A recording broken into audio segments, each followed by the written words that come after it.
गंगा जमुने टाके, या टाक्याचं वैशिष्ट्य म्हणजे याच्यामध्ये बाहेर एक टाकी, पाण्याची टाकी आहेत जी सध्या पिण्यासाठी अयोग्य आहेत, पण जर तुम्ही जरा आत बघितलं तर अजून एक टाकी आहे आणि हे पाणी पिण्यासाठी योग्य आहे. चला आपण आत जाऊन बघूया.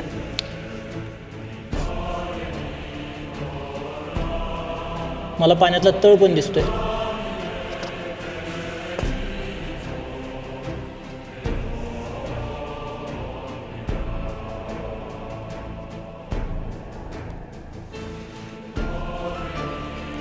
काही पर्यटक आतमध्ये पाण्यात पण उतरण्याची शक्यता आहे, म्हणून आपण हा दरवाजा बंद करूया आधी.